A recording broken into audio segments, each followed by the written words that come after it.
अस्सलाम वालेकुम रहमतुल्लाहि व बरकातुहू। सूरह यासीन पढ़ने के बेशुमार फ़ायदे हैं, इसीलिए हमें और आपको चाहिए कि रोज़ाना सूरह यासीन बिला नागा पढ़ने की ज़रूर कोशिश करें। सूरह यासीन के कुछ फ़ायदे हैं जो मैं आप लोगों को बताने जा रही हूँ, तो वीडियो को आखिर तक ज़रूर देखिएगा। और आप सभी मेरे भाई बहनों से गुजारिश है कि वीडियो को एक लाइक करके इस वीडियो को अपने दोस्तों में शेयर भी कर दीजिए। आप लोग गाना वगैरह तो बहुत शेयर करते हो, ऐसी वीडियो भी शेयर किया करो। दीन की बात फैलाना हमारे नबी सल्लल्लाहु अलैहि वसल्लम की सुन्नत है। तो मेरे प्यारे नाज़रीन, यासीन शरीफ पढ़ने का एक बड़ा फ़ायदा ये है कि आप इसाले सवाब बड़े आसानी से किसी भी अपने महरूम को कर सकते हैं और अपने नामे अमाल में ढेर सारा सवाब हासिल कर सकते हैं। अल्लाह के नबी सल्लल्लाहु अलैहि वसल्लम ने इरशाद फरमाया कि हर चीज़ का एक दिल है। सूरह यासीन जो है वह कुरान मजीद का दिल है, और जो शख्स एक मर्तबा सूरह यासीन पढ़ेगा, अल्लाह ताला उसको इसके पढ़ने के बदले 10 मर्तबा कुरान शरीफ पढ़ने का सवाब अता फरमाएंगे। अब आप अंदाज़ा कीजिए कि 10 मर्तबा कुरान शरीफ पढ़ने का सवाब आपको मिल रहा है। अगर आप एक मर्तबा सूरह यासीन पढ़ते हैं तो आप अपने किसी भी महरूम को इसाले सवाब करना चाहते हैं। एक मर्तबा सूरह यासीन आपने पढ़ी और कह दिया कि अल्लाह इसका सवाब मेरे फुला महरूम को पहुंचा जाए, 10 कुरान शरीफ का सवाब पहुंचा जाएगा। तो अंदाज़ा कीजिए आपको कितना बड़ा सवाब मिलेगा। 10 मर्तबा कुरान शरीफ पढ़ने का सवाब एक मर्तबा सूरह यासीन पर है। तो एक फ़ायदा तो इसका ये है। दूसरा फ़ायदा यासीन शरीफ का दूसरा फ़ायदा ये है कि यासीन शरीफ पढ़ने से अल्लाह ताला सूरह यासीन पढ़ने वाले के अहम काम अपने ज़िम्मे ले लेता है, और उसके वह अहम काम अल्लाह के फजल करम से आसान हो जाते हैं और अल्लाह के फजल से पूरे भी हो जाते हैं। अब आप अंदाज़ा कीजिए कि हर आदमी के कितने काम होते हैं ज़िंदगी में। आज लोगों को तो रिश्वत तक देनी पड़ती है अपना काम करवाने के लिए।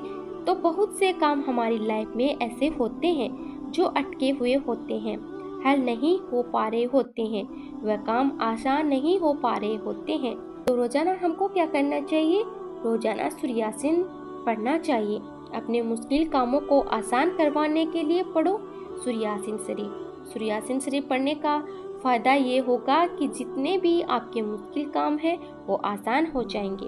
और अल्लाह ने क्या फरमाया, अल्लाह का वादा क्या है कि अल्लाह अहम काम अपने ज़िम्मे ले लेता है, यानी अब अल्लाह की निगरानी में वह काम चले जाते हैं। यानी अल्लाह कहता है कि मैं इन कामों को पूरा करूँगा। वैसे तो अल्लाह की निगरानी में सब कुछ है, लेकिन जब बंदा सूरह यासीन पढ़ता है और इस नीयत से पढ़ता है कि अल्लाह ये मेरा अटके हुए काम है, ये पूरे हो जाएं, तो अल्लाह ताला कहता है मेरे बंदे ने जब मुझ पर भरोसा करते हुए सूरह यासीन पढ़ी है तो मैं अब इसके कामों को आसान कर दूंगा। इसी तरह से हदीस में ये भी आता है कि अगर खाना कम पड़ रहा हो और उस पर यासीन शरीफ पढ़ दी जाए तो खाना पूरा हो जाए। शादी ब्याह में बहुत होता है कि 100 आदमियों की दावत करी, आ गए 200 बाराती, बाज़ दफ़ा 300 भी आ जाते हैं। तो जहाँ भी आपको लग रहा है कि खाना कम पड़ सकता है, चुपचाप से सूरह यासीन पढ़ो और देख पर दम कर दो। इसी तरह से पानी अगर कम पड़ रहा हो तो उसमें भी दम कर दो, इंशाअल्लाह वो पूरा हो जाएगा। बीमार के पास पढ़ दो तो जनाब बीमार सेहतयाब हो जाए।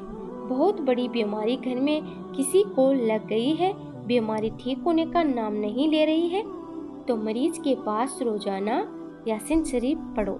किसी मरने वाले के पास पढ़ो तो उसकी रूह आसानी से निकल जाए।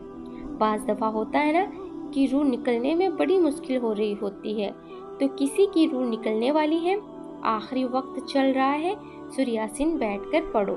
कोई भटका हुआ आदमी है, रास्ता नहीं मिल रहा है, कहीं फंस गया है, कुछ समझ नहीं आ रहा है कहाँ जाना है, तो सूरह यासीन पढ़े तो अल्लाह ताला इसकी बरकत से उसको रास्ता अता फरमाए। और अगर कोई गैर शादीशुदा मर्द, गैर शादीशुदा औरत सूरह यासीन को पाबंदी के साथ पढ़ने लगे तो अल्लाह ताला उसकी शादी का इंतज़ाम फरमा देंगे। ये सब की सब जो बरकत है वो किसकी है? सूर्य यासीन की। तो मेरे प्यारे भाई और बहनों, रोजाना यासीन शरीफ पढ़ो। अब मुझे बताओ कि इतने सारे सूर्य यासीन से बनने वाले काम हैं, मैंने आपको बता दिए कि इन कामों के लिए तावीज़ लेने के लिए हम इधर उधर भागते हैं। तावीज़ ज़्यादा पावरफुल होगा या सूर्य यासीन ज़्यादा पावरफुल होगी? सोचो। आप खुद इसलिए सूर्य यासीन बिला नागा पढ़ने की आदत बनाइए। सुबह सुबह उठिए, फजर की नमाज पढ़िए। फजर की नमाज पढ़ने के बाद सूर्य यासीन की तिलावत कीजिए। आप जो भी प्रॉब्लम में है, जिस प्रॉब्लम में, उस प्रॉब्लम को माइंड में रखते हुए सूर्य यासीन की तिलावत करें। इंशाअल्लाह बहुत फ़ायदा होने वाला है।